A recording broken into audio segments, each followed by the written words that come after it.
ثنا کی مدھم سی آواز سن کر حمزہ اس کی جانب مڑا اور بنا کچھ بولے اپنا کوٹ اتارتا بیڈ پر اچھال گیا۔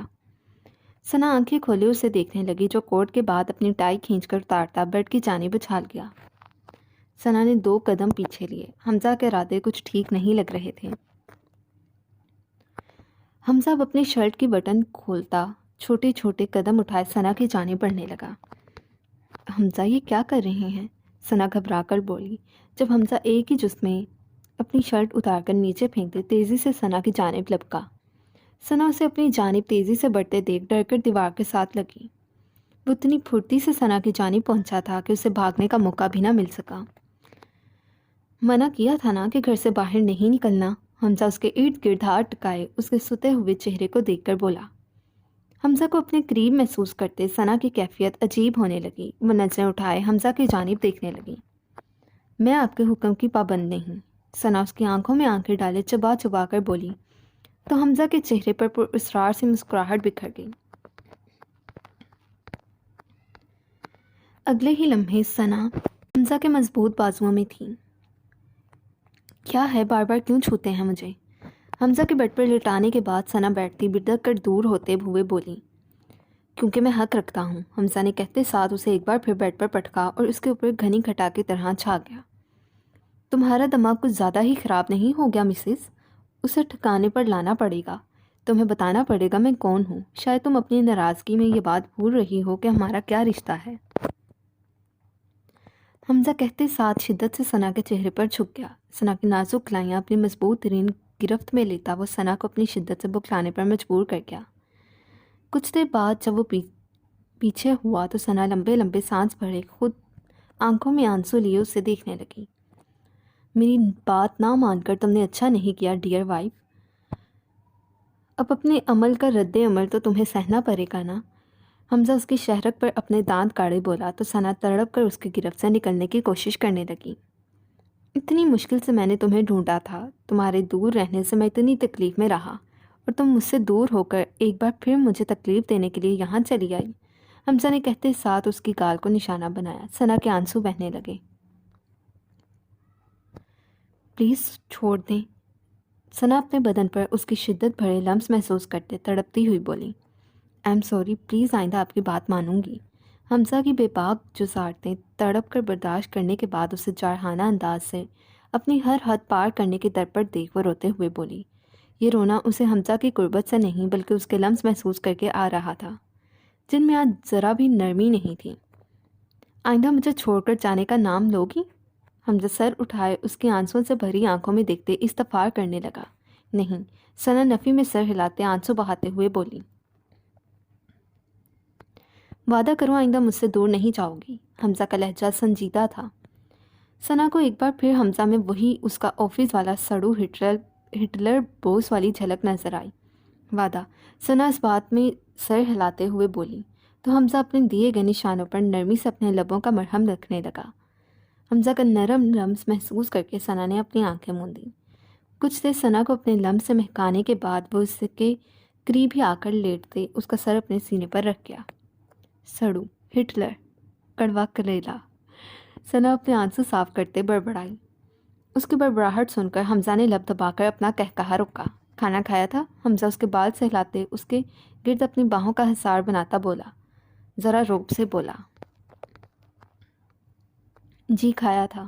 ثنا اس کے سینے پر سر رکھے ہی بولی، کل ڈاکٹر کے پاس اپوائنٹمنٹ ہے، جانے کے لیے تیار رہنا، اور اگر کوئی ڈرامہ کیا نا بہت برا پیش آؤں گا۔ حمزہ نے کہتے ساتھ اس کے بالوں پر لب رکھے۔